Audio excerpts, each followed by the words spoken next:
Fala, rapaziada que acompanha o nosso querido Clube dos Quatro, começando aqui mais um podcast comigo, João Miguel Lotufo e o nosso querido David Silva. Tudo bom, David? Boa tarde, João. Boa tarde, amigos ouvintes. Como costumo dizer, boa noite, bom dia, depende da hora que esse pessoal tá ouvindo nosso podcast. Tudo certo, sim, João. Os que a gente acompanha, mais ou menos, né?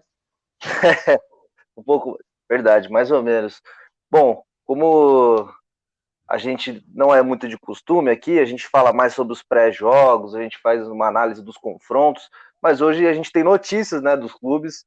O São Paulo hoje pega o Racing, abrindo a fase eliminatória da Taça Libertadores da América. O que esperar desse confronto do São Paulo, que ó, pode ter jogador forte pintando aí, hein, David? Tem informação, não tem? Rapaz, o São Paulo pega o Racing, o São Paulo nunca venceu o Racing, né? Em toda a sua história aí. É claro que o São Paulo não enfrentava o Racing desde os anos 50 ali, né? E foi enfrentar agora na fase de grupos da Libertadores, não venceu, né? Foi uma derrota e um empate.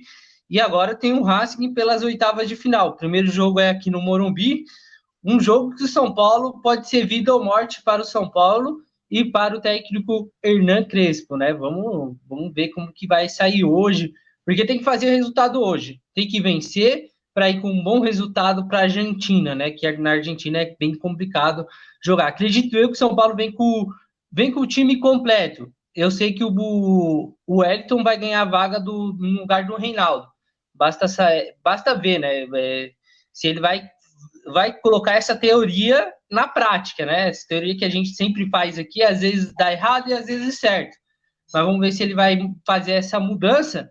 E, cara, o São Paulo tá tendo aí uma chegada de um atacante conhecido pelo São Paulo, jogou em 2006, 2016 pela equipe do São Paulo.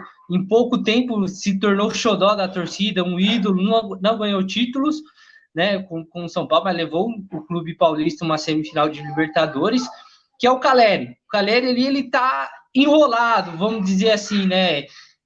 O São Paulo fez a primeira proposta, não agradou nem a equipe do Caleri, nem o próprio Caleri, e aí o São Paulo foi e fez uma segunda proposta. Essa proposta, João e amigos ouvintes, agradou o Caleri. Basta saber a resposta do time do Caleri, né? Maldonado, Deportivo Maldonado, né, João? Então basta saber, o São Paulo está esperando só a liberação do Clube Deportivo Maldonado, que tem todos os direitos do Caleri. Então, ali assim, eu diria que um ok do clube do Uruguai, o Caleri já está no São Paulo. Pelo Caleri já jogaria hoje, João. Vamos esperar os próximos capítulos aí dessa novela Caleri. Realmente o Calera é um jogador que o São Paulo tem um namoro antigo, né? Como você falou na primeira passagem dele, ele jogou muita bola, fez muitos gols e deixou muita saudade no torcedor são paulino que depois de muito tempo teve muitas dificuldades, né, para repor a posição do Jonathan Caleri. E David, uma coisa que é maluca do futebol, né? Porque a gente falava aqui que o Crespo estava balançando, que o Crespo ia cair. E agora são 2 jogos, 2 vitórias e podendo fazer a terceira vitória consecutiva. O futebol é muito louco, né? Porque ele dá a oportunidade de você recuperar é, esses jogos perdidos e ganhar confiança novamente. O São Paulo parece que entra no momento. Começou a vencer no momento importante da temporada, né? Quando volta a Libertadores. O que você acha disso, David? Rapaz, eu vou te falar uma coisa, né? Quando ficou esses 9 jogos sem perder, todo mundo já pedia a cabeça do Crespo, né? Todo mundo Sem falava do ganhar, Crespo. sem ganhar. 9 jogos sem ganhar. É. E o Crespo tem que sair, o Crespo tem que sair. Mas você imagina se você manda o Crespo embora, campeão paulista, a Libertadores chegando, e aí você manda o Crespo embora, cara, não tem ninguém, entende? Não tem ninguém para repor. Mas, como ganhou essas duas vitórias aí do Internacional, do Bahia penou um pouco, né, João? É bem verdade que o São Paulo sofreu e também é bem verdade misto. Vamos considerar isso também. mas é um momento bom, sim. Um momento que São Paulo jogou com raça contra o Internacional, jogou mal o primeiro tempo contra o Bahia, mas também não sofreu tanto assim, né? Teve bola na trave, o Bahia chegou, porque o Bahia é uma equipe boa. Mas o que eu pego de positivo do jogo do Bahia para o jogo do Racing? O Racing ele vai vir a mesma coisa que veio o Bahia, né? Vai tentar achar um espaço na defesa do São Paulo para tentar encaixar um gol e se fechar. O Bahia não conseguiu achar o gol. O São Paulo no segundo tempo melhorou, atacou mais e achou o gol numa jogada com o Cruzeiro, que primeira vez que ele fez o gol de cabeça, né? Foi nos finais. Então é isso que o São Paulo tem que fazer. Com calma. O primeiro tempo não deu, você tem mais 45 minutos. Vamos lá e que dá. Mais 45 minutos, você joga no seu estádio. E no estádio, João, vai ter uma provocação ali contra os argentinos, né? Não sei se vocês vão lembrar, mas tem aquela voadora do Luiz Fabiano no argentino contra o River Plate, acho que foi em 2004, assim, não me engano, que é aquela famosa frase dele, né? Prefiro ajudar na briga do que bater um pênalti. Vai ter uma bandeira dessa no Morumbi, né? Então, uma provocação dos argentinos, isso que é legal. Então, o São Paulo entrando em campo hoje tem que olhar aquela imagem, claro, sem violência, por favor, não tô generalizando a violência aqui, né? Mas São Paulo tem que entrar e ver aquela imagem e falar, pô, é assim mesmo que tem que jogar, com raça e vontade, quem sabe, dar uma voadora. Às vezes é bom, né, João? Às vezes é bom ou não. Mas é um ânimo, por mais que o São Paulo não jogou nada contra o Bahia. Traz um ânimo, sim, bom para o São Paulo. E vamos ver. A gente sempre fala que alguma coisa fala que vai ser bom ou não, e aí acaba o São Paulo jogando muito mal. Mas vamos esperar até 9h30 da noite, João. Isso mesmo, 9h30 da noite, São Paulo e Racing. Hoje o São Paulo é o único clube brasileiro que joga pela Libertadores. E amanhã, eu jogo o segundo, o Palmeiras. O Palmeiras pega a Universidade Católica do Chile. Time que não vem jogando, que perdeu alguns jogadores. O que a gente pode esperar desse confronto do Palmeiras, David? Rapaz, o Palmeiras é o grande favorito para essa Libertadores, né? Por ser o atual campeão da competição, por ter reforço, né? O Daverson voltou, o Dudu voltou, então tem esses dois reforços no ataque. Então, o Palmeiras tem que ir lá e fazer jus, né? O seu time, fazer jus o que vem fazendo no Campeonato Brasileiro e chegar lá e vencer, tem que sair com o resultado positivo. Ah, mas é fora, Universidade Católica, né? É difícil de jogar fora. É difícil, mas o Palmeiras tem que fazer valer a pena tanto no elenco, né? Porque agora você imagina, né? Se o Palmeiras vence lá, João, vem com um resultado muito bom para São Paulo. Então aí você joga com mais tranquilidade aqui. E agora se perde, aí volta toda aquela discussão sobre o trabalho do Abel Ferreira, né? Pô, o cara tá ganhando o Brasileiro, ganha do Santos, chega contra uma Universidade Católica e perde, né? Caso isso acontecer. Mas eu espero o Palmeiras propando o jogo, né? Buscando mais o ataque, como fez com o Santos, aos 20 minutos o Palmeiras já estava com 2-0, porque buscou o ataque a todo momento.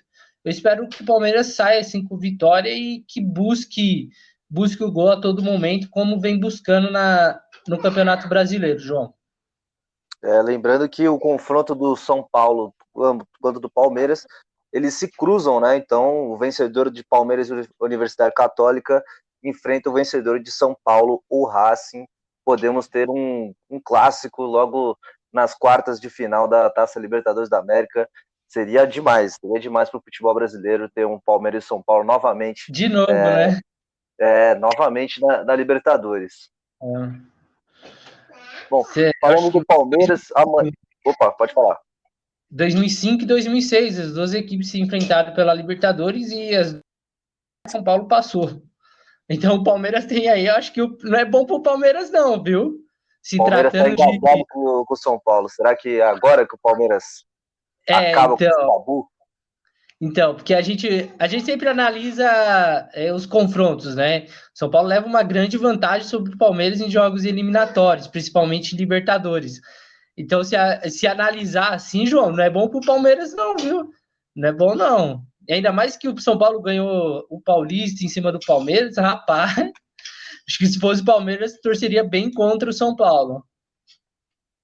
Complicado mesmo. Bom, falamos dos dois clubes que estão na Libertadores, né, os paulistas que ocupam lugar nessa fase eliminatória da Libertadores, nas oitavas de final.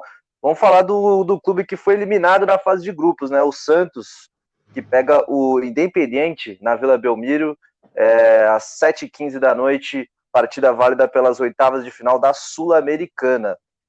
E o Santos tem uma novidade, não no time, mas no número da camiseta. O nosso querido Gabriel Pirani, né, que a gente vem elogiando muito aqui no nosso podcast, assumiu a camisa 10 do Santos, pelo menos, nessa competição da Copa Sul-Americana. Merecido, David? Rapaz, eu não sei se merecido, porque a camisa 10 do Santos é pesada, viu? É pesada, principalmente porque Pelé já vestiu ela, né? Então já começa por aí por ser pesada. A camisa do Santos em si é pesada, né, João? Você tem essa grande responsabilidade de vestir a 10, que já foi, que é do rei do futebol, né? Eu não sei como não aposentou esse número, né? Mas não sei, eu não sei se merecido, assim, se tá na hora de dar essa responsabilidade pro Pirani, mas é igual você falou, a gente vem elogiando ele, né? Pelas atuações dele, merece sim, porque não? O Santos está em falta de um 10 e achou um 10, né? Vamos ver até quando esse 10 fica, né? O Gabriel Pirani, que a gente sabe que jogador tem isso, né, João? Tá jogando bem, a gente vem, elogia e depois de alguns jogos não joga bem, a torcida e tal. Mas está sendo uma válvula de escape para o Diniz, viu? O Gabriel Pirani, ele é um jogador que o Diniz pode usar bastante aí também na Sul-Americana. Vamos ver se o Santos vai entrar com fome. Ele perdeu para o Palmeiras, então tem que entrar e ele não pega uma. Não é vida fácil, não. Independiente não vai ter complicação. Então, olho aí no Diniz, porque a gente não sabe, né? Agora que perdeu para o Palmeiras, e aí o Diniz, vamos ver como ele vai querer montar essa equipe do Santos contra o Independiente, João. Pois é. E um dado interessante do técnico Fernando Diniz é que ele nunca passou dessa fase eliminatória da Sul-Americana. Já jogou com o Atlético Paranaense, já jogou com o Fluminense e já jogou também o ano passado com a equipe do São Paulo, e nenhuma ele conseguiu passar, todas ele foi eliminado. E terminando aqui o assunto Pirani, é interessante isso, porque o Carlos Sanches estava voltando de lesão, teve aquele jogo espetacular contra o Grêmio, parecia que já ia roubar a posição do Pirani, e depois disso o Pirani se sentiu muito à vontade, com uma sombra no seu lugar, né? Uma sombra na sua posição. E ele tem jogado muito bem, tem sido um dos principais jogadores do Santos. Vamos ver se ele consegue manter esse bom futebol apresentado com a camisa 10 do Rei Pelé, que, como você já falou, é extremamente pesada, não é qualquer jogador que pode vesti-la. Bom, agora para finalizar, né, vamos falar do Corinthians. O Corinthians, que é aquele vence ali, empata ali, perde ali, uma irregularidade muito grande, mas tem uma boa notícia para o torcedor corintiano, né? Parece também outro velho conhecido, né? Parece que agora os clubes estão buscando velhos conhecidos, tal. Renato Augusto, grande jogador em 2015, 2013 também, jogador que foi para a seleção brasileira com a equipe do Corinthians, pode estar voltando ao clube brasileiro. O que você tem de informações dessa contratação, meu querido David? Rapaz, eu vou te falar uma coisa. Eu tenho um ódio do Renato Augusto desde 2018, que ele perdeu aquele gol contra a Bélgica. Rapaz, se ele chuta no outro canto, o Brasil ali eliminaria a Bélgica. Mas enfim, vou dar um desconto pro Renato Augusto, né? É um baita de um jogador. Se chegar, agrega muito para o Corinthians. E o seguinte, o Renato Augusto temos valor assim, mas parece que ele aceitou o que o Corinthians propôs a ele, né? E como a gente sabe que o Corinthians não tem essa aquisição financeira, mas parece que agradou muito o Renato Augusto. Renato Augusto só está esperando a liberação do clube chinês ele, vamos dizer assim, tá sem clube, né? Não vai jogar mais por essa equipe chinesa, só tá esperando aquela rescisãozinha, receber o que tem para receber e vir pro Corinthians, né? Então acho que é por isso, João. Acho que é por isso que ele aceitou, né? Porque já ganhou uma grana lá na China, vai ter essa rescisãozinha aí também. Então a informação é essa. Só liberar dar aquele pagamento e tal, tudo certinho, e aí o Renato Augusto volta para o Corinthians. E como eu falei, se voltar é um baita reforço, o Corinthians precisa muito de um meio-campo, como o Renato Augusto, que consegue ser um meio amador e consegue ser um volante, né? Então ele foi muito importante no time do Tite, em 2016, né? Em 2015, com a camisa do Corinthians. Agrega muito ao futebol brasileiro, ao campeonato brasileiro, agrega ao Corinthians e pode mesclar essa experiência, né? O Corinthians, se a gente for olhar no papel, João, o Corinthians tem um bom meio-campo. Tem Cantilho, tem o próprio Luan, tem o Xavier, tem o Rony. Então, você chegando com um cara mais experiente, vai agregar bastante. E aí você dá liberdade mais para Marquinhos, para o Gustavo Mosquito jogar mais pelos lados, Matheus Vital. Então, um jogador desse eu queria ser o Renato Augusto em todos os clubes aqui de São Paulo, porque é um jogador inteligente. Como falei, né? É um jogador tão inteligente, cara, que ele fez o primeiro gol do Brasil na Copa 2018 e quase fez o segundo, por uma escolha errada dele. Se ele chutasse um canto, seria gol, mas ele escolheu outro canto. Mas será bem-vindo, João. Exatamente. O Renato Augusto é uma contratação que cai bem em qualquer clube do Brasil. Fiquei até surpreso que o Flamengo não foi atrás dele, né? Mas o Flamengo não, porque o Rogério saiu, né? Então o Rogério queria um meio-campo, sim. Agora com a chegada do Renato Gaúcho lá, o Flamengo não vai atrás porque o Flamengo já tem outras prioridades, né? Tem outros nomes já. Como o Renato Augusto já é um nome de idade, certa idade, é um pouco mais velho, o Flamengo descarta essa contratação. Mas eu acho que o Renato Augusto tem mais identificação com o Corinthians do que o próprio Flamengo. Seria muito difícil ver o Renato Augusto vestindo a camisa do Flamengo. E seria reserva. Acho que também tem essa escolha do Renato, né? Pô, o Corinthians eu venho para ser titular, no Flamengo eu venho para ser reserva. Então, ajuda bastante nessa escolha aí.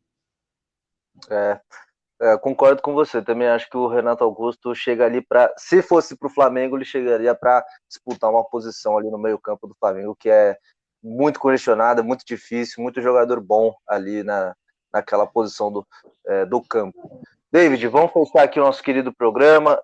Palpite de hoje para São Paulo e Racing. São Paulo 3-0 no Racing, fora os ameaços, né? Amanhã, para mim, acho que o Palmeiras também ganha 2-0. E eu vou falar uma última coisa aqui, João. Muito se falou, né, quando o Rogério foi demitido, que seria a sombra do Crespo.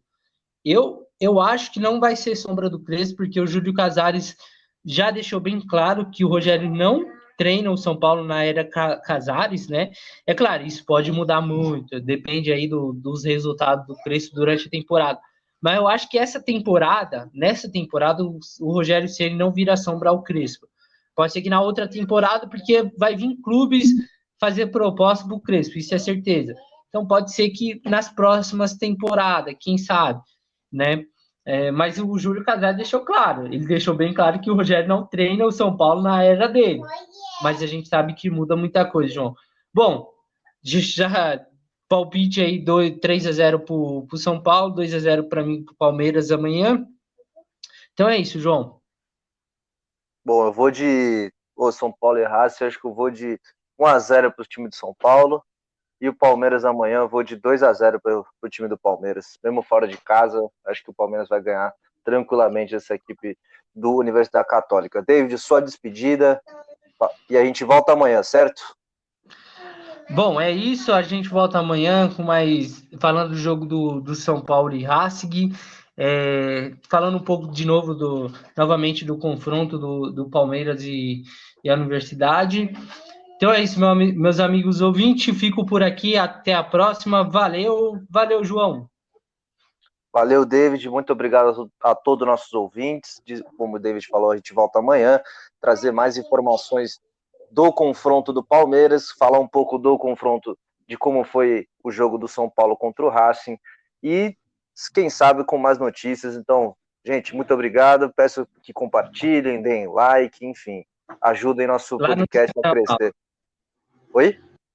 Vão lá no Instagram, lá, podcast Clube dos Quatro. Exatamente. Agora a gente tem Instagram, gente. Agora hashtag Instagram, YouTube. Clube dos Quatro, segue a gente lá, segue a gente nas redes sociais e vamos fazer esse projeto crescer do nível que ele merece, certo? Muito obrigado e aquele abraço.